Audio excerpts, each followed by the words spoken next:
ಸವಾಲುಗಳ ಮಧ್ಯದಲ್ಲಿ, ಗೊಂದಲಗಳ ಮಧ್ಯದಲ್ಲಿ ಅನೇಕ ರೀತಿಯ ಸಮಸ್ಯೆಗಳು ಇದ್ರೂ ಕೂಡ ಸಮಸ್ಯೆಗಳನ್ನೆಲ್ಲವೂ ನುಂಗಿ ಯಾರ ಹತ್ರನೂ ಹೇಳಿಕೊಳ್ಳಾರ್ದೇನೆ ನಿಮ್ಮ ನೀವೇ ಸರಿ ಮಾಡಿಕೊಳ್ಳುವಂತ ಪ್ರಯತ್ನದಲ್ಲಿ ನೀವಿರುವಂತದ್ದು.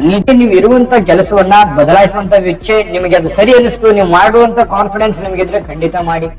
ವೀಕ್ಷಕರೇ, ಮಿಥುನ ರಾಶಿಯ ಮೇ ತಿಂಗಳ ಮಾಸ ಭವಿಷ್ಯ ಅಂದ್ರೆ 5ನೇ ತಿಂಗಳ ಮಾಸ ಭವಿಷ್ಯ. 5ನೇ ತಿಂಗಳಲ್ಲಿ ಯಾವ ಚಾಲೆಂಜ್ ಇದೆ ನಿಮ್ ಮುಂದೆ, ಏನು ಸವಾಲಿದೆ, ಆ ಸವಾಲಿಗೆ ನೀವು ಯಾವ ರೀತಿ ಪ್ರಿಪರೇಷನ್ ಆಗ್ಬೇಕು, ಈ ತಿಂಗಳಲ್ಲಿ ದುಡ್ಡು ಬರ್ತಾ ಬಂದ್ರೆ ನಿಮ್ಗೆ ಉಳಿಸ್ಕೊಳಕ್ ಆಗತ್ತಾ, ಯಾವೆಲ್ಲ ಮೋಸಗಳು ನಡೆಯುವಂತಹ ಸನ್ನಿವೇಶಗಳಿಗೆ ನೀವು ಯಾವ ರೀತಿ ತಯಾರಿಯಲ್ಲಿ ಇರಬೇಕಾಗತ್ತೆ, ಸಕ್ಸಸ್ ಕಾಣೋದಕ್ಕೆ ಈ ತಿಂಗಳು ನೀವು ಏನೆಲ್ಲ ಎಚ್ಚರಿಕೆಗಳನ್ನ ಅನುಸರಿಸಬೇಕು ಅನ್ನೋದು ವಿಸ್ತೃತವಾಗಿ ನಿಮಗೆ ಸರಳವಾಗಿ ವಿವರವಾಗಿ ತಿಳಿಸಿರುವಂತದ್ದು ಈ ವಿಡಿಯೋದಲ್ಲಿ. ವಿಡಿಯೋ ತುಂಬಾ ಅಂದ್ರೆ ತುಂಬಾ ಉಪಯೋಗ ಆಗುತ್ತೆ. ವಿಡಿಯೋದ ಕೊನೆಯಲ್ಲಿ ಅದ್ಭುತ ಪರಿಹಾರಗಳು ಕೂಡ ಇದಾವೆ. ಪರಿಹಾರದ ಅವಶ್ಯಕತೆ ನಿಮಗೆ ಖಂಡಿತವಾಗ್ಲೂ ಇದೆ. ಹಾಗಾಗಿ ವಿಡಿಯೋ ಕೊನೆ ತನಕ ನೋಡಿ. ಇನ್ಯಾಕ ತಡ, ವಿಡಿಯೋ ಸ್ಟಾರ್ಟ್ ಮಾಡ್ಬೇಡೋಣ ಬನ್ನಿ. ವೀಕ್ಷಕರೇ, ಈ ಒಂದು ಮೇ ತಿಂಗಳಲ್ಲಿ ಮಿಥುನ ರಾಶಿಯವರಿಗಿರ್ತಕ್ಕಂಥ ಫಲವನ್ನ ನೋಡೋದಾದ್ರೆ ನೋಡಿ, ಬಹಳಷ್ಟು ಎಡರು ತೊಡರುಗಳ ಮಧ್ಯದಲ್ಲಿ, ಸವಾಲುಗಳ ಮಧ್ಯದಲ್ಲಿ, ಗೊಂದಲಗಳ ಮಧ್ಯದಲ್ಲಿ ಅನೇಕ ರೀತಿಯ ಸಮಸ್ಯೆಗಳು ಇದ್ರೂ ಕೂಡ ಸಮಸ್ಯೆಗಳನ್ನೆಲ್ಲವೂ ನುಂಗಿ ಯಾರ ಹತ್ರನೂ ಹೇಳಿಕೊಳ್ಳಾರ್ದೇನೆ ನಿಮ್ಮ ನೀವೇ ಸರಿ ಮಾಡಿಕೊಳ್ಳುವಂತ ಪ್ರಯತ್ನದಲ್ಲಿ ನೀವಿರುವಂತದ್ದು. ನೀತನ ಸುಳ್ಳ ಬೇಕಿದ್ರೆ ಕಾಮೆಂಟ್ ಮಾಡೋದ್ರ ಮೂಲಕ ತಿಳಿಸಿ. ಯಾಕಂದ್ರೆ ನೀವು ಬೇರೆಯವರಿಗೆ ಸಮಸ್ಯೆಗಳನ್ನ ಹೇಳೋದಕ್ಕೆ ಇಷ್ಟಪಡಲ್ಲ, ಆಯ್ತಾ? ನಿಮ್ಮ ಕೆಲಸದ ಕಡೆ ನೀವು ಹೆಚ್ಚಿನ ಫೋಕಸ್ ಮಾಡ್ತೀರಿ, ಸಮಸ್ಯೆಗಳನ್ನ ನಿಧಾನವಾಗಿ ಸರಿ ಮಾಡ್ಕೊಳ್ಳೋದ್ರ ಕಡೆ ಹೆಚ್ಚಿನ ಗಮನವನ್ನ ಹರಿಸ್ತಾ ಇದ್ದೀರಿ. ಬೇರೆಯವ್ರ ಹತ್ರ ಹೇಳ್ಕೊಂಡ್ರೆ ಏನು ಪ್ರಯೋಜನ ಇಲ್ಲ ಬಿಡು ಅಂತ ತಿಳ್ಕೊಂಡು ನಿಮ್ಮ ಕೆಲಸದ ಕಡೆ ನೀವು ಫೋಕಸ್ ಮಾಡ್ತಾ ಇದ್ದೀರಿ. ಕೆಲವೊಂದು ಸಂದರ್ಭದಲ್ಲಿ ಸಮಸ್ಯೆ ದೊಡ್ಡದು ಇರ್ಬೋದು, ಕೆಲವೊಂದು ಸಂದರ್ಭದಲ್ಲಿ ಚಿಕ್ಕದು ಇರ್ಬೋದು. ಅದನ್ನ ಸಮಾನವಾಗಿ ಬ್ಯಾಲೆನ್ಸ್ ಅಂತೂ ಮಾಡ್ತಾ ಇದ್ದೀರಿ, ನಿಜಾನ ಸುಳ್ಳ. ಒಂದು. ಎರಡನೇದು, ಎಷ್ಟೇ ಕಷ್ಟಗಳಿರ್ಲಿ, ಎಷ್ಟೇ ನೋವುಗಳಿದ್ರು ಕೂಡ ಆ ನೋವುಗಳನ್ನ ಮನಸ್ಸಿನಲ್ಲಿ ಇಟ್ಕೊಂಡು ಕುಟುಂಬ ಸದಸ್ಯರ ಜೊತೆಯಲ್ಲಿ ಏನೂ ತೊಂದರೆನೇ ಇಲ್ವೇನೋ, ನಿಮಗೆ ಆರಾಮಾಗಿದ್ದೀರೇನೋ, ಖುಷಿಯಾಗಿದ್ದೀರೇನೋ ಅನ್ನುವಂತ ರೀತಿಯಲ್ಲಿ ಕುಟುಂಬದವ್ರ ಜೊತೆ ಆಯ್ತು, ಜನಗಳ ಜೊತೆ ಆಯ್ತು, ಇಷ್ಟಾರ್ಥವಾಗಿರತಕ್ಕಂತ ಜನಗಳ ಜೊತೆ ಆಯ್ತು, ಎಲ್ಲರೊಂದಿಗೂ ಕೂಡ ನೀವು ಲವಲವಿಕೆಯಿಂದ ಇರುವಂತದ್ದಕ್ಕೆ ಪ್ರಯತ್ನ ಪಡ್ತಾ ಇರತಕ್ಕಂಥದ್ದು. ಹೌದು ಅಲ್ಲ? ಆಯ್ತಾ? ಈ ರೀತಿ ಈ ತಿಂಗಳಲ್ಲಿ ಕಂಡು ಬರ್ತಾ ಇರತಕ್ಕಂಥದ್ದು ಇದು ಒಂದು ಒಳ್ಳೆ ಬೆಳವಣಿಗೆ. ನೋಡಿ, ಸಮಸ್ಯೆಗಳು ಯಾರಿಗಿಲ್ಲ? ಭೂಮಿ ಮೇಲಿರುವಂತಹ ಪ್ರತಿಯೊಬ್ಬ ಮನಸ್ಸಿಗೆ ಅವ್ರದೇ ಆಗಿರ್ತಕ್ಕಂತಹ ಒಂದು ಸಮಸ್ಯೆ ಇರುತ್ತೆ. ಆದ್ರೆ ಆ ಸಮಸ್ಯೆಗಳನ್ನ ಯಾವ ರೀತಿ ಎದುರಿಸಬೇಕು, ಮತ್ತೆ ಆ ಸಮಸ್ಯೆಗಳಿಂದ ನಾವು ಹೊರಗೆ ಯಾವ ರೀತಿ ಬರಬೇಕು, ಮತ್ತೆ ನಮ್ಮ ಜೀವನದಲ್ಲಿ ಯಾವ ರೀತಿ ನಾವು ಸುಖವಾಗಿರಬೇಕು, ಖುಷಿಯಾಗಿರಬೇಕು ಅನ್ನುವಂಥದ್ದೇ ನಮ್ಮ ಮುಂದಿರುವಂತ ಚಾಲೆಂಜ್ ಹೌದು, ಪ್ರಶ್ನೆನೂ ಹೌದು. ಅದನ್ನ ನಾವು ಅರ್ಥ ಮಾಡ್ಕೊಂಡ್ಬಿಟ್ರೆ ಸಮಸ್ಯೆಗಳೇ ಬರಲ್ಲ ಜೀವನದಲ್ಲಿ, ಆಯ್ತಾ? ಇನ್ನು ಉದ್ಯೋಗದಲ್ಲಿ ಬದಲಾವಣೆಯಾಗಿರ್ತಕ್ಕಂತಹ ದಿಟ್ಟವಾದ ನಿರ್ಧಾರಗಳನ್ನ ಪಡೆಯುವಂತಹ ಪರಿಸ್ಥಿತಿಗಳನ್ನ ಕಂಡು ಬರುತ್ತೆ.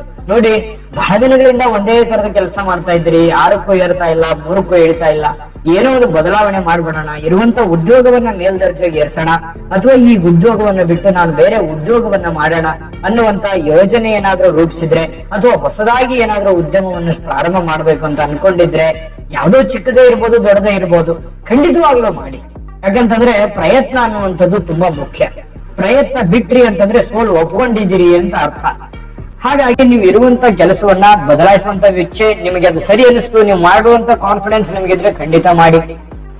ಹೊಸದಾಗಿ ಉದ್ಯಮ ಆರಂಭ ಮಾಡಬೇಕು, ಖರ್ಚನ್ನ ದುಡ್ಡನ್ನ ಇನ್ವೆಸ್ಟ್ಮೆಂಟ್ ಮಾಡಬೇಕು ಅಂತ ಅನ್ಕೊಂಡಿದ್ರೆ, ಖಂಡಿತ ನಿಮ್ಗೆ ಕಾನ್ಫಿಡೆನ್ಸ್ ಇತ್ತು ಅಂತಂದ್ರೆ ಖಂಡಿತ ಮಾಡಿ.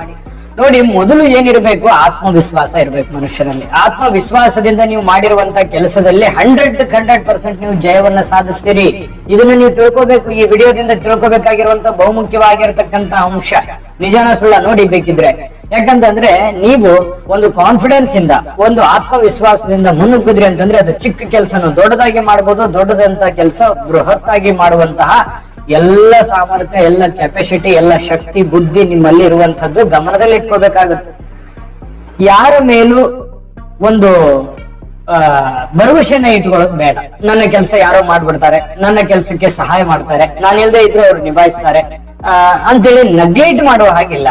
ಸುಮ್ನೆ ಈ ನೆಗ್ಲಿಜೆನ್ಸ್ ಏನಾಗುತ್ತೆ, ಕೆಲವೊಂದು ಸಮಸ್ಯೆಗಳಿಗೆ, ತೊಂದರೆಗಳಿಗೆ ಸಮಸ್ಯೆಗಳಿಗೆ ಕಾರಣ ಆಗುತ್ತೆ. ಇಷ್ಟಂತೂ ಸತ್ಯ. ಒಳ್ಳೇದಂತೂ ಆಗಲ್ಲ, ಕೆಟ್ಟದ್ದೇ ಆಗುತ್ತೆ. ಹಾಗಾಗಿ ಇದ್ರ ಮಾತಿನ ಅರ್ಥ ಏನು? ನಿಮ್ಮ ಕೆಲಸವನ್ನ ನೀವೇ ಮುತುವರ್ಜಿ ವಹಿಸಿ, ಕಾಳಜಿ ವಹಿಸಿ ಮಾಡಬೇಕು ಅನ್ನುವಂಥದ್ದು ಆಗಿರುವಂಥದ್ದು. ಇದ್ರ ಬಗ್ಗೆ ನೀವು ಗಮನ ಹರಿಸಬೇಕಾಗುತ್ತೆ. ನೋಡಿ, ಕೆಲಸದ ಮೇಲೆ ಒಂದಿಷ್ಟು ನಿಗಾ ಇದ್ದು ಬಿಟ್ರೆ ಸಾಕು, ಅದ್ಭುತವಾದ ಲಾಭಗಳು ನಿಮಗೆ ಸಿಗುವಂತದ್ದು. ನಿಗಾ ವಹಿಸಬೇಕು, ಎಚ್ಚರಿಕೆ ವಹಿಸಬೇಕು. ವಿದ್ಯಾರ್ಥಿಗಳಿಗೆ ಬಹಳ ಒಳ್ಳೆ ಸಮಯ ಅಂತ ಹೇಳ್ಬೋದು. ವಿದ್ಯಾರ್ಥಿಗಳ ದಿಸೆಯಲ್ಲಿ ಬಹಳಷ್ಟು ಅನುಕೂಲಕರವಾಗಿರತಕ್ಕಂತ ಫಲಗಳು ಸಿಗುವಂತ ಸನ್ನಿವೇಶಗಳಿದೆ.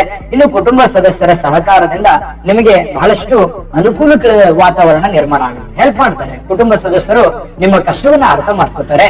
ನಿಮಗೆ ಬೇಕು ಬೇಡುಗಳ ಬಗ್ಗೆ ಯಾವ ಸಂದರ್ಭದಲ್ಲಿ ಕೈ ಹಿಡಿಬೇಕು ಆ ಸಂದರ್ಭದಲ್ಲಿ ನಿಮ್ಮ ಜೊತೆಯಾಗಿ ನಿಲ್ಲುವಂತ ಸಾಧ್ಯತೆ ಇರೋದ್ರಿಂದ ಜಯ ಜಾಸ್ತಿ ಸಿಗ್ತದೆ. ಜಯದ ಪರ್ಸೆಂಟೇಜ್ ಜಾಸ್ತಿ ಆಗುತ್ತೆ.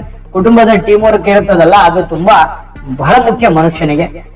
ಸದ್ಯಕ್ಕೆ ಹೊಸ ಹಣ ಹೂಡಿಕೆ ಅಂದ್ರೆ ನೀವು ದುಡ್ಡನ್ನೇ ಹೂಡಿಕೆ ಮಾಡ್ತಾ ಇದ್ದೀನಿ ಅಂತಂದ್ರೆ ಸ್ವಲ್ಪ ಎಚ್ಚರಿಕೆ ಇರಬೇಕಾಗುತ್ತೆ. ಹಣಕಾಸಿನ ವಿಚಾರದಲ್ಲಿ ಈ mutual fund, shares, LIC, insurance, ಈ ಸ್ಟಾಕ್, ಶೇರ್ ಮಾರ್ಕೆಟ್ ಇಂಥದ್ರಲ್ಲಿ ಹಣ ಹೂಡಿಕೆ ಮಾಡ್ತಾ ಇದ್ರೆ ಸ್ವಲ್ಪ ಎಚ್ಚರಿಕೆ ಇರಬೇಕು ಅನ್ನುವಂಥದ್ದು ಗಮನದಲ್ಲಿ ಇಟ್ಕೋಬೇಕಾಗುತ್ತೆ.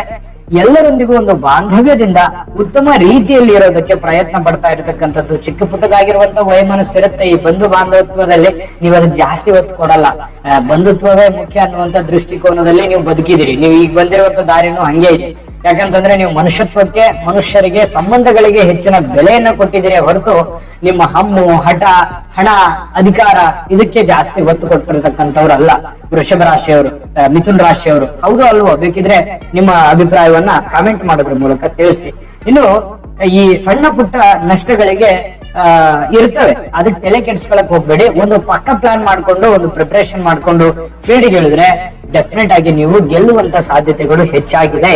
ಅಂದ್ರೆ ಚಿಕ್ಕ ಪುಟ್ಟ ವಿಚಾರ ಜಾಸ್ತಿ ತಲೆ ಕೆಡಿಸ್ಕೋಬಾರದು ಅನ್ನುವಂಥದ್ದು ನಮ್ಮ ಮಾತಿನ ಉದ್ದೇಶ ಆಗಿದೆ. ಇದನ್ನು ಗಮನದಲ್ಲಿ ಇಟ್ಕೊಳ್ಳಿ. ಆರೋಗ್ಯದ ಬಗ್ಗೆ ಹೆಚ್ಚಿನ ಕಾಳಜಿಯನ್ನು ವಹಿಸತಕ್ಕಂತ ಪ್ರಯತ್ನವನ್ನ ಮಾಡಿ. ಆರೋಗ್ಯವೇ ಭಾಗ್ಯ. ಆರೋಗ್ಯ ಚೆನ್ನಾಗಿದ್ರೆ ಎಲ್ಲವೂ ಚೆನ್ನಾಗಿರುತ್ತೆ. ಇನ್ನು ಈ ತಜ್ಞರೊಂದಿಗೆ ಸಮಾಲೋಚನೆ ಮಾಡಿ. ಏನೋ ಒಂದು ದೊಡ್ಡದಾದಂತ ಕೆಲಸ ಮಾಡ್ತಾ ಇದ್ದೀರಿ ಅಂತಂದ್ರೆ ಆ ನಿಟ್ಟಿನಲ್ಲಿ ನುರಿತಿರುವಂತ ವ್ಯಕ್ತಿಗಳ ಜೊತೆಯಲ್ಲಿ ಸಮಾಲೋಚನೆ ಮಾಡಿ ಸರಿನಾ ತಪ್ಪ ಅನ್ನುವಂಥದ್ದನ್ನ ಯೋಜನೆಯನ್ನ ರೂಪಿಸಿಕೊಂಡು ನೀವು ಕೆಲಸವನ್ನ ಮಾಡಿ. ಇನ್ನು ಸ್ಥಗಿತವಾಗಿರತಕ್ಕಂತ ಕೆಲಸಗಳಿಗೆ ಮರುಚಾಲನೆಯನ್ನ ನೀಡತಕ್ಕಂತ ಪ್ರಯತ್ನವನ್ನ ಮಾಡಿ. ನಿಂತು ಹೋಗಿರುವಂತ ಕೆಲಸ ಮರುಚಾಲನೆ ಆಗುತ್ತೆ. ಅದರಿಂದ ಕೂಡ ಒಳ್ಳೆ ಫಲಗಳು ಸಿಗುವಂತ ಸಾಧ್ಯತೆಗಳಿದೆ. ಹೊಸ ವ್ಯವಹಾರ, ಹೊಸ ಯೋಜನೆಗಳಲ್ಲಿ ನಿಮಗೆ ಯಶಸ್ಸನ್ನು ಸಿಗುವಂತ ಸಾಧ್ಯತೆಗಳಿದೆ. ಜನರಿಂದ ಬಹಳಷ್ಟು ಗೌರವ ಆಧಾರಗಳು ನಿಮಗೆ ಸಿಗುವಂತಹ ಸನ್ನಿವೇಶಗಳು ಕಂಡು ಬರುತ್ತೆ. ಇದು ಕೂಡ ಒಂದು ಒಳ್ಳೆ ಬೆಳವಣಿಗೆ. ಜೊತೆಗೆ ಈ ಪ್ರೇಮ ಬಾಂಧವ್ಯದಲ್ಲಿ ಯಶಸ್ಸು, ಪತಿ ಪತ್ನಿಯರ ಮಧ್ಯದಲ್ಲಿ ಹೊಂದಾಣಿಕೆ. ಈ ಪ್ರೀತಿ ಮಾಡ್ತಾ ಇದ್ದೀರಿ ನೀವು ಯಾರಿಗೂ ಅಂತಂದ್ರೆ ನಿಮ್ಮ ಪ್ರಿಯತಮ ಅಥವಾ ನಿಮ್ಮ ಪ್ರಿಯತಮೆ ನಿಮ್ಮನ್ನ ಅರ್ಥ ಮಾಡ್ಕೊಂಡು ಹೊಂದಾಣಿಕೆ ಮಾಡ್ಕೊಳ್ಳುವಂತ ಸನ್ನಿವೇಶಗಳಿರುತ್ತೆ. ಶುಭ ಸುದ್ದಿಯನ್ನ ಕೇಳುವಂತದ್ದು, ಬೇರೆ ಕಡೆಯಿಂದ ಒಂದು ಒಳ್ಳೆಯ ಸಮಾಚಾರವನ್ನ ಕೇಳುವಂತಹ ಸನ್ನಿವೇಶಗಳಿದೆ. ಇನ್ನು ನಿಮ್ಮ ಕನಸು ಸಾಕಾರಗೊಳ್ಳುವಂತಹ ಎಲ್ಲ ಸಾಧ್ಯತೆಗಳು ಈ ತಿಂಗಳಲ್ಲಿ ಕಂಡು ಬರುವಂತದ್ದು. ಇನ್ನು ಈ ತಿಂಗಳ ಕೊನೆಯಲ್ಲಿ ಚಿಕ್ಕ ಪುಟ್ಟದಾಗಿರುವಂತಹ ಒಂದು ಭಿನ್ನಾಭಿಪ್ರಾಯ ಇರುತ್ತೆ ಮನೆಯಲ್ಲಿ. ಅದಕ್ಕೆ ಹೆಚ್ಚಿನ ಒತ್ತನ್ನು ಕೊಡಬೇಡಿ. ಅದು ಆಗಿಂದಾಗಿ ಆ ಸಮಸ್ಯೆಯನ್ನು ಸರಿ ಮಾಡ್ಕೊಂಡು ಹೋಗಿ. ಮಾನಸಿಕ ಉದ್ವೇಗದಿಂದ ಯಾವುದನ್ನೂ ಮಾಡ್ಲಿಕ್ಕೆ ಸಾಧ್ಯವಿಲ್ಲ. ಅದರಿಂದ ಹೊರಗಡೆ ಬಂದು ಕೂಲ್ ಆಗಿದ್ದುಕೊಂಡು ಮೈಂಡ್ ಸೆಟ್ ಅನ್ನ ಚೆನ್ನಾಗಿ ಇಟ್ಕೊಂಡು ಸಕಾರಾತ್ಮಕ ದೃಷ್ಟಿಕೋನದಿಂದ ಯೋಚನೆ ಮಾಡಿದ್ರೆ ಬಹಳ ಅದ್ಭುತವಾಗಿರತಕ್ಕಂತ ಫಲಗಳು ನಿಮಗೆ ಇಲ್ಲಿ ಸಿಗುವಂತದ್ದು. ಇನ್ನು ಈ ತಿಂಗಳಲ್ಲಿ ಒಂದು ಚಿಕ್ಕದಾಗಿರತಕ್ಕಂತ ಒಂದು ಪ್ರಯಾಣ ಆಗುವಂತಹ ಸಾಧ್ಯತೆ ಇದೆ. ಆ ಪ್ರಯಾಣದಿಂದನೂ ಕೂಡ ನಿಮಗೆ ಹೆಚ್ಚಿನ ಅನುಕೂಲಕರವಾಗಿರತಕ್ಕಂತ ವಾತಾವರಣ ಸಿಗುತ್ತೆ. ಆದ್ರೆ ಲಾಂಗ್ ಟರ್ಮ್ ಪ್ರಯಾಣ ಬೇಡ, ಸುದೀರ್ಘವಾದ ಪ್ರಯಾಣ ಬೇಡ.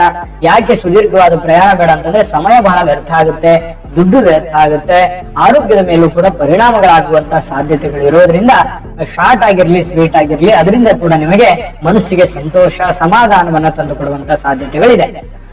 ಒಟ್ಟಾರೆಯಾಗಿ ಈ ತಿಂಗಳಲ್ಲಿ ಅದ್ಭುತ ಫಲಗಳಂತೂ ಇದೆ. ಆದ್ರೆ ಅದ್ರ ತಕ್ಕಾಗಿ ಎಚ್ಚರಿಕೆಗಳು ಕೂಡ ಇದೆಯಲ್ಲ, ಆ ಎಚ್ಚರಿಕೆಗಳನ್ನ ನೀವು ಅನುಸರಿಸಬೇಕಾಗುತ್ತೆ. ಅನುಸರಿಸಿದ್ರೆ ಅದ್ಭುತ ಫಲ ಸಿಗುತ್ತೆ. ಇನ್ನು ಈ ಎಲ್ಲ ಅದ್ಭುತ ಫಲಗಳು ಸಿಗೋದಕ್ಕೆ ದೈವ ಕೃಪೆ ಬೇಕು. ದೈವ ಕೃಪೆ ಇತ್ತು ಅಂತಂದ್ರೆ ಈ ಎಲ್ಲ ಅದ್ಭುತ ಫಲಗಳು ಈಸಿಯಾಗಿ ಸಿಗುತ್ತೆ. ಆ ದೈವ ಕೃಪೆಗೆ ಪಾತ್ರವಾಗಬೇಕು ಅಂತಂದ್ರೆ ಪರಿಹಾರಗಳು ಯಾವುದು ಅನ್ನೋದ್ರ ಬಗ್ಗೆ ತಿಳಿಸ್ಕೊಳ್ಳೋಣ. ಅದಕ್ಕಿಂತ ಮುಂಚೆ ವಿಡಿಯೋ ನಿಮ್ಗೆ ಹೇಗೆ ಅನಿಸ್ತು ಅನ್ನುವಂಥದ್ದನ್ನ ಕಮೆಂಟ್ ಮಾಡೋದ್ರ ಮೂಲಕ ತಿಳಿಸಿ. ನಿಮ್ಮ ಅನಿಸಿಕೆ, ಅಭಿಪ್ರಾಯ ನಮಗೆ ತುಂಬಾ ಮುಖ್ಯ. ಮತ್ತೆ ಈ ವಿಡಿಯೋ ಇಷ್ಟ ಆದ್ರೆ ಲೈಕ್ ಮಾಡಿ, ಶೇರ್ ಮಾಡಿ, ನಮ್ಮ ಚಾನಲ್ ಅನ್ನ ಸಬ್ಸ್ಕ್ರೈಬ್ ಮಾಡ್ಕೊಳ್ಳಿ. ವಿಡಿಯೋ ಕೆಳಗಡೆ ಡಿಸ್ಕ್ರಿಪ್ಷನ್ ಅಲ್ಲಿ ಲಿಂಕ್ ಇದೆ. ಆ ಲಿಂಕ್ ನಲ್ಲೂ ಕೂಡ 12 ರಾಶಿಯವರ ಮೇ ತಿಂಗಳ ಮಾಸ ಭವಿಷ್ಯಗಳು ಸಿಗುತ್ತೆ. ಅಲ್ಲೂ ಕೂಡ ನಿಮಗೆ ಇಷ್ಟವಾಗಿರ್ತಕ್ಕಂಥ ವಿಡಿಯೋನ ನೋಡ್ಕೊಂಡು ತಿಳ್ಕೊಳ್ಳಿ ಅನ್ನುವಂತ ಮಾತನ್ನ ಹೇಳ್ತಾ ಬನ್ನಿ. ಹಾಗಿದ್ರೆ ಮೇ ತಿಂಗಳಲ್ಲಿ ಪರಿಹಾರ ಅಂತ ಏನ್ ಮಾಡ್ಕೋಬೇಕು ಅಂತಂದ್ರೆ ನೋಡಿ, ಬಹುಮುಖ್ಯವಾಗಿರತಕ್ಕಂತ ಪರಿಹಾರ ಶ್ರೀ ಆಂಜನೇಯ ಸ್ವಾಮಿಯನ್ನ ಪ್ರಾರ್ಥನೆ ಮಾಡೋದು, ಆಂಜನೇಯ ಸ್ವಾಮಿಯ ದರ್ಶನವನ್ನ ಮಾಡುವಂತದ್ದು, ಆಂಜನೇಯ ಸ್ವಾಮಿಗೆ ಪೂಜೆಯನ್ನ, ಭಕ್ತಿಪೂರ್ವಕವಾಗಿರತಕ್ಕಂತ ಪೂಜೆಯನ್ನ ಸಲ್ಲಿಸ್ತಕ್ಕಂತ ಪ್ರಯತ್ನವನ್ನ ಮಾಡಿ. ಜೊತೆಗೆ ಈ ಸ್ವಲ್ಪ ಗುರುಗಳ, ಈ ಸಾಧು ಸಂತರ ಸೇವೆಯನ್ನ ಮಾಡ್ತಕ್ಕಂತಹ ಪ್ರಯತ್ನವನ್ನ ಮಾಡ್ಕೋಬೇಕು. ಪ್ರತಿನಿತ್ಯ ಗಣೇಶ ಸ್ತೋತ್ರವನ್ನ, ಗಣಪತಿಯ ಸ್ತೋತ್ರವನ್ನ ಪಠಣ ಮಾಡ್ತಕ್ಕಂಥದ್ರಿಂದನೂ ಕೂಡ ಬಹಳ ಒಳ್ಳೆ ಫಲಗಳು ಸಿಗುವಂತಹ ಸನ್ನಿವೇಶಗಳು ನಿಮಗೆ ಕಂಡು ಬರುವಂತದ್ದು. ಒಳ್ಳೆ ಫಲಗಳು ಸಿಗಲಿ. ಸರ್ವೇ ಜನಃ ಸುಖಿನೋ ಭವಂತು.